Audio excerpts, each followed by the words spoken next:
Fidèles téléspectateurs, bonsoir et bienvenue dans ce nouveau numéro de votre émission Question d'existence. Est-ce que vous avez déjà ressenti le besoin constant d'être aimé, approuvé, ou bien vous avez du mal à dire non, à vous affirmer? Si oui, c'est que vous souffrez peut-être de dépendance affective. Et justement, aujourd'hui, nous allons parler de ce phénomène. Nous allons essayer de le comprendre et découvrir comment s'en débarrasser. Pour ce faire, nous avons à nos côtés une psychologue, la première femme d'ailleurs que nous recevons sur ce plateau. Il s'agit de Judith Yamioro née Meda. Bonsoir, Madame Yamioro. Bonsoir, Madame Compaoré. Merci d'avoir accepté notre invitation. C'est à vous le merci. Alors, Docteur Yamioro, c'est quoi la dépendance affective? Alors, merci d'abord à la télévision de nous avoir invités pour parler de ce sujet. Il faut dire que la dépendance affective est un état psychologique dans lequel une personne ressent un besoin excessif d'être aimée, d'être approuvée. Même si son état, son bien-être est menacé, même si son autonomie est menacée. Contrairement, par exemple, à l'amour sain, qui demande de l'équilibre et de l'autonomie, la dépendance affective crée une relation déséquilibrée, une relation où la personne a peur de la perte de l'autre. Voici un peu ce qu'on peut donner comme définition de la dépendance affective. D'accord, et parlant justement de ce phénomène, on est dépendant de qui? On peut être dépendant de qui? Merci. On peut être dépendant de son partenaire, de son ami, de sa famille. En fait, on peut être dépendant de tout le monde. Voilà, je dirais. Être dépendant de son partenaire ou de sa partenaire. Être dépendant de son ami. En amitié, ça peut être homme comme femme. Même dépendant de sa famille. Même de sa maman. Bien sûr, on peut être dépendant de sa maman. Sans la maman, on ne peut rien faire. Sans la maman, on a tout un besoin de l'approbation de celle-ci. Voilà, pour faire des choses, pour agir, pour prendre des décisions. Et quand cette approbation n'est pas donnée, la personne dépendante affective n'est pas à l'aise, n'est pas contente, ne se sent pas dans sa peau. Voilà. D'accord, mais quels sont les signes de la dépendance affective? Comment savoir que je suis dépendant affectif? Il faut dire qu'il existe plusieurs signes pour reconnaître une personne est dépendante affective. D'abord, nous avons les signes émotionnels. Vous verrez que la personne dépendante affective est anxieuse. Surtout quand la personne est en désaccord avec son partenaire, son amour, son ami. Voilà, la personne devient anxieuse. En plus de l'anxiété, vous verrez que le bonheur même est conditionné. On se dit que sans l'autre, je ne suis pas heureuse. Je ne suis pas heureux. Donc, ça devient comme de l'esclavage. Bon, on peut le dire, l'esclavage, peut-être c'est un peu osé, mais on devient à la merci de cette personne-là. En plus de ces signes émotionnels, nous avons des signes relationnels. Et dans ces signes relationnels, vous verrez que la personne dépendante affective ne peut pas prendre des décisions sans que l'autre ne puisse marquer son accord, son approbation. Je veux porter une tenue, je veux prendre une décision importante dans ma vie, j'ai besoin forcément de l'approbation de l'autre. Aussi, nous voyons que la personne dépendante affective néglige ses propres besoins au détriment des besoins de l'autre. Il suffit que l'autre lui dise « aujourd'hui, nous allons sortir ». Quand bien même la personne dépendante affective avait des projets de sortie, mais elle va annuler juste pour épouser le plan ou bien le rendez-vous de l'autre, pour se faire aimer. Donc, vous avez dit la personne dépendante affective peut mettre, par exemple, ses projets au second plan pour pouvoir mettre et valoriser celui de la personne et de son ami, par exemple, ou bien de son partenaire. Oui. Donc, est-ce à dire que la personne dépendante affective aime l'autre plus que elle-même? C'est le mot. Puisque la personne dépendante affective oublie qui elle est et met l'autre au devant. L'amour de soi n'existe plus, c'est l'amour de l'autre qui compte. Donc on s'efface pour que l'autre puisse exister. Parce que même si nous existons et que l'autre n'existe pas dans notre vie, on ressent ce vide en fait. Nous n'existons pas. Donc nous n'existons pas quand l'autre n'existe pas. Par ricochet, on s'oublie pour pouvoir amener l'autre à nous aimer ou bien vouloir que l'autre nous aime, vouloir que l'autre nous donne de l'attention, de l'affection pour qu'on puisse se sentir exister.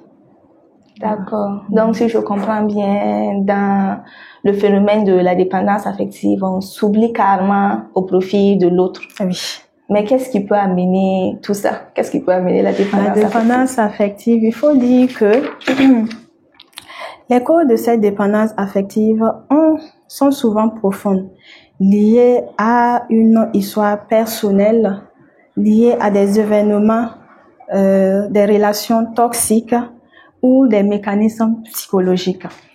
Quand nous prenons par exemple la première origine liée à l'enfance, il y a cette carence affective.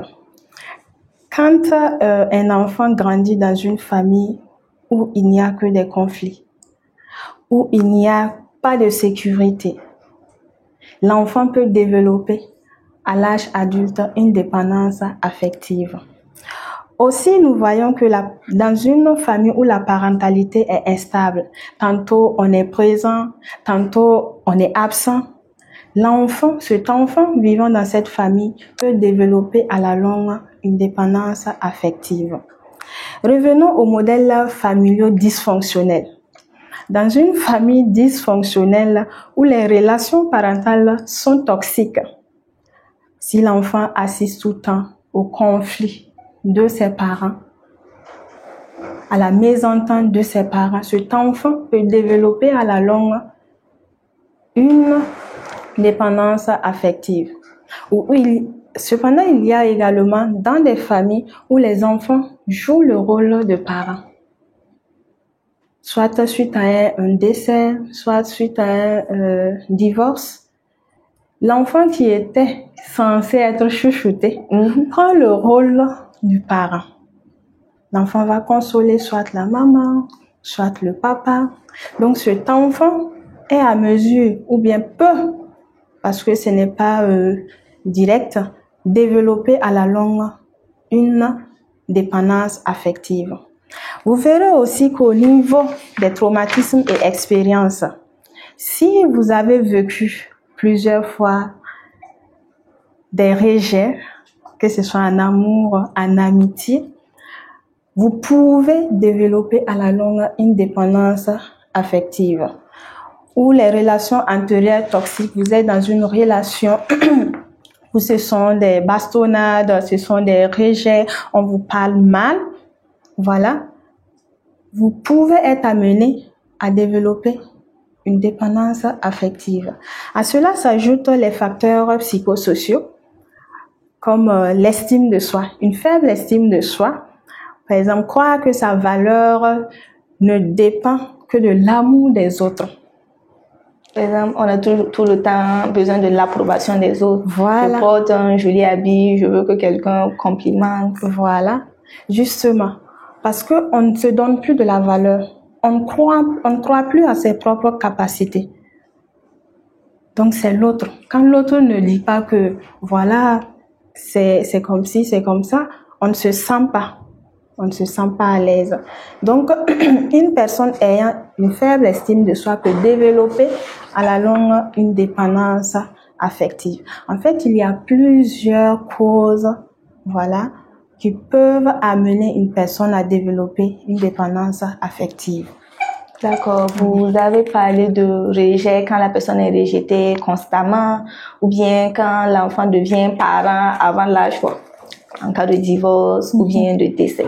Est-ce que normalement, dans ce cas-là, l'enfant ne devrait pas plutôt ne pas succomber rapidement à la dépendance affective? Parce que je me dis, je n'ai pas habitué à avoir de l'affection et tout. Donc, pourquoi développer la dépendance affective? En fait, c'est ce qui est intéressant. Parce que à un certain âge, on a besoin de plus d'amour. Et la dépendance affective, c'est un processus. Et la plupart du temps, ça se développe au niveau de la tendre enfance. Étant enfant, on a besoin d'amour, on a besoin d'affection. Et quand à cet âge, vous n'avez pas eu cette affection, vous étiez obligé d'être le père de votre père ou la mère de votre mère. Quand vous allez avoir un partenaire, un ami qui vous donne de l'attention, vous pensez en fait que c'est la fin du monde. Parce que vous ne l'avez pas reçu. Le contraire, on peut être résilient, on peut se former un caractère dur, voilà, je n'ai pas reçu ça. Mais c'est un processus qui se développe depuis la tendre enfance. Et c'est ce qui va amener plus tard la dépendance affective. Dès qu'on croise, par exemple, un monsieur qui nous aime, je ne l'ai pas connu. Je n'ai pas connu d'amour, autant d'amour. Donc, je me dis, c'est mon Dieu. Est-ce qu'on peut aimer autant? Donc, on se colle à la personne, on se confond à la personne. Et c'est ça la dépendance. On ne peut plus rien faire sans cette personne-là. Et quand ça devient trop collant, la personne veut fuir. Voilà, de la relation. Et là, on amène cette personne à être dans le cercle vicieux de la dépendance affective. Parce que plus on aime, on veut être avec, on ne veut pas que l'autre parte, on ne veut pas que l'autre fasse quelque chose sans nous, on devient collant. Alors que si l'autre n'est pas dépendant affectif, la personne va commencer à s'éloigner. Et plus on s'éloigne, plus que la personne a peur de rester seule. Puisque comme la personne sait ce que ça fait d'être seule, voilà. Et une personne avec qui échanger, une personne qui t'aime. Donc, tu as peur que cette personne ne parte et puis tu retombes encore dans la solitude. Tu retombes donc dans la solitude. Donc, tu es obligé de rester dans ce cercle vicieux de dépendance affective. D'accord. Voilà. Donc, souvent, on sait qu'on est dépendant affectif. Et puis, on est dedans. Par exemple, tu sens que la relation est toxique. Toi-même, tu vois les signes. Tu sais que tu ne mérites pas ce traitement, mais tu es là-bas. C'est ça. Ça fait partie aussi des conséquences. Est-ce que c'est une faiblesse? Non. Ce n'est pas une faiblesse. Il faudrait que les gens sachent que la dépendance affective n'est pas une faiblesse. C'est une blessure qu'il faut soigner. Plus on dit que c'est une faiblesse, les gens resteront dans leur coin. Comme vous l'avez si bien dit, je peux être dans une relation toxique. Je sais que je suis malheureuse, mais j'ai peur d'être abandonnée. J'ai peur de rester seule. Je suis obligée d'être là. C'est ça aussi la faiblesse des personnes dépendantes affectives. Elles acceptent tout. Dans la relation, que vous la rejetez, que vous lui parlez mal, que vous soyez infidèle, elle est là. Est-ce que souvent c'est pas l'espoir aussi qui envoie ça? Par exemple, tu essaies de conseiller la personne dit non, elle va changer. Et puis la personne est toujours là, même si la personne te bat. Je prends le cas des couples où, par exemple, le mari bat la femme, mais la femme est là, pas pour des raisons d'enfant et tout, mais parce qu'elle croit que l'on va changer. Elle sait, elle peut ne pas le savoir. Mais c'est ça, en fait, la dépendance affective. On pense que plus on idéalise l'autre, on ne voit plus ses faiblesses. On ne voit que ses forces. Par exemple, quand tu dis à une personne dépendante affective que son mari est ci, ou bien son partenaire ou sa partenaire est ci, mais elle va te dire le contraire. Parce que c'est l'idéal. Je ne peux pas quitter l'idéal je vais chercher quoi? Puisque je suis à la recherche de l'idéal. Et celui ou celle avec qui je suis, c'est l'idéal. Donc, tu ne peux pas lui faire comprendre que la personne même sait que, voilà, on me bastonne, je vis dans une relation toxique, mais est-ce que je peux trouver mieux? C'est mon Dieu. C'est cette pensée qui maintient en fait la personne dans la dépendance affective. Parce que si je prenais conscience que ce que je suis en train de faire, ça me détruit, puisque je ne pense plus à moi, je ne pense qu'à l'autre. Je vais vouloir m'échapper. Mais m'échapper pour aller où? Puisque je suis avec l'homme ou la femme idéale, je suis avec l'ami idéal. D'accord, mais quelle personne peut subir la dépendance affective plutôt? Les hommes ou les femmes? Alors, en matière de dépendance affective, tout le monde peut être touché. Ça dépend de la manière dont on développe cela ou on le fait voir à tout le monde. Que tu sois homme, tu peux vivre la dépendance affective. Que tu sois femme, tu peux vivre la dépendance affective. Voilà, donc il n'y a pas à dire que les femmes sont les plus touchées. C'est vrai, on diagnostique plus de femmes qui ont la dépendance affective parce que elles peuvent parler. Elles extériorisent leurs sentiments. Les sentiments. Alors que l'homme dépendant affectif, mais comment tu vas sortir dire ça à quelqu'un? On va commencer à dire, est-ce que lui là, on l'a pas mis dans une marmite? Parce que quand on voit les causes de cette dépendance affective, l'origine même de la dépendance affective, personne n'est à l'abri.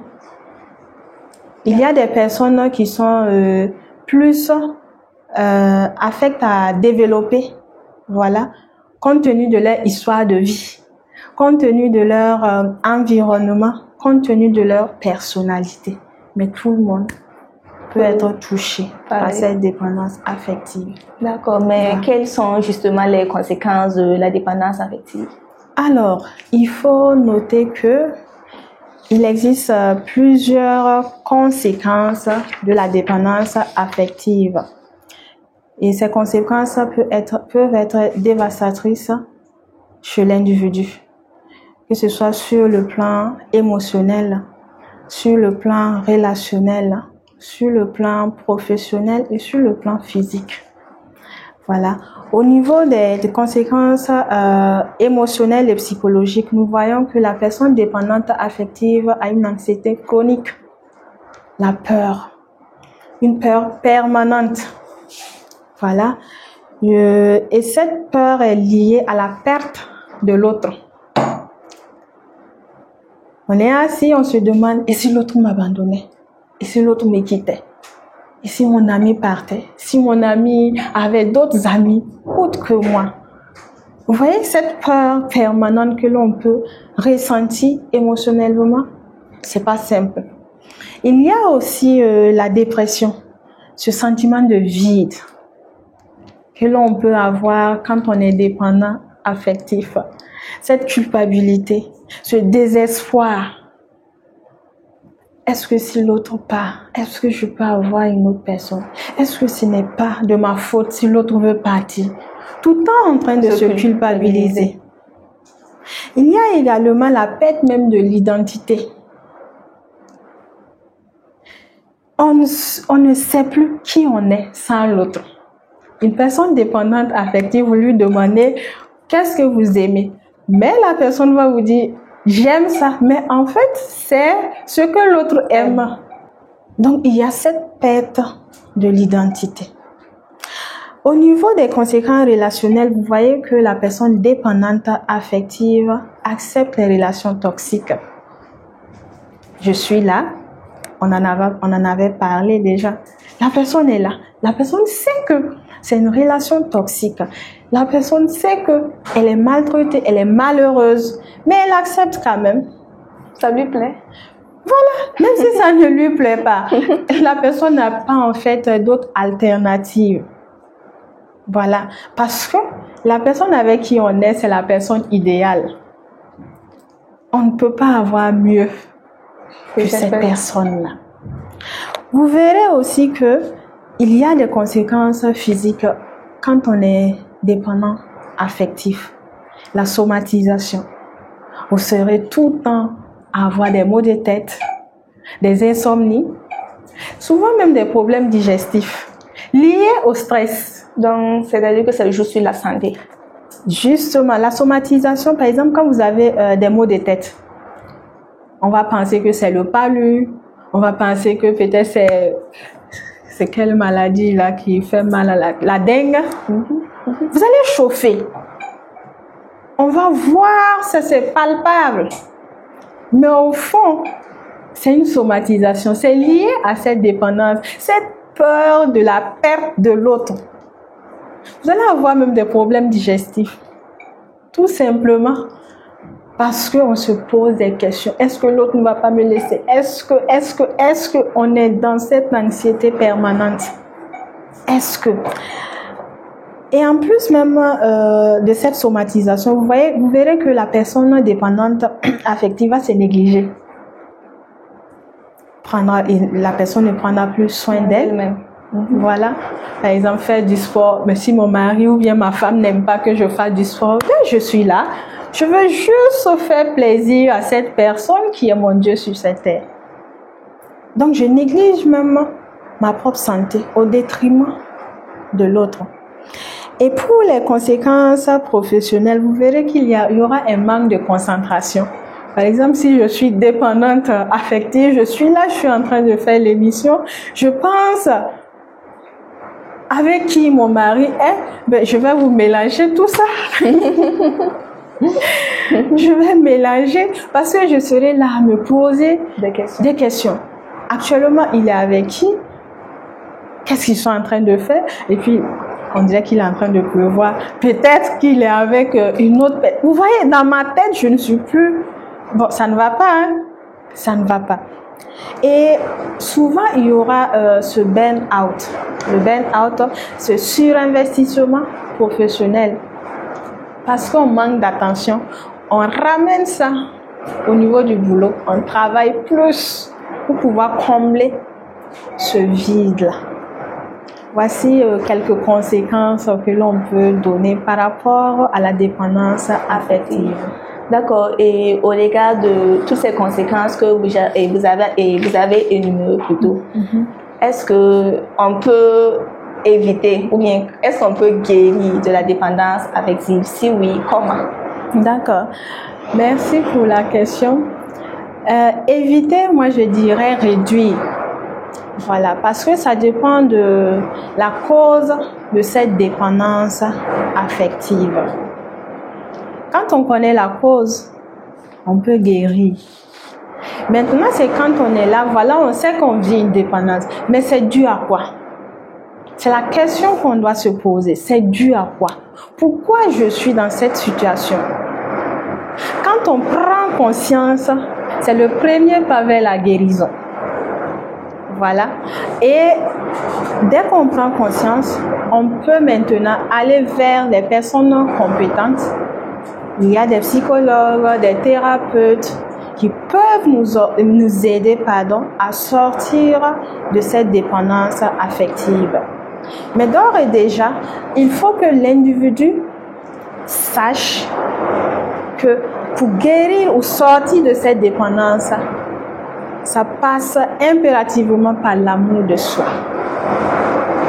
Il faut s'aimer soi-même. Prendre soin de soi. Se dire que sans l'autre, moi-même, en tant qu'individu, en tant que personne, je dois m'aimer. Je ne dois pas m'infliger une douleur qui me dépasse. Par exemple, penser que je n'ai pas le droit d'être heureuse parce que je suis moi. Non, il faut s'aimer. Et c'est le premier pas.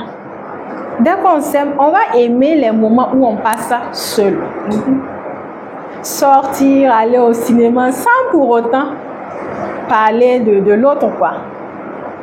Avoir des projets personnels d'abord, sans pour autant que l'autre approuve. Pensez à soi. Et le reste, vous verrez que ça viendra. Avec le temps. Avec le temps ou avec de l'aide. Parce que dire avec le temps, on peut retomber, rechuter, parce qu'on n'a pas les moyens nécessaires pour en sortir. Donc, c'est préférable de contacter un professionnel qui va vous aider à sortir de la dépendance affective.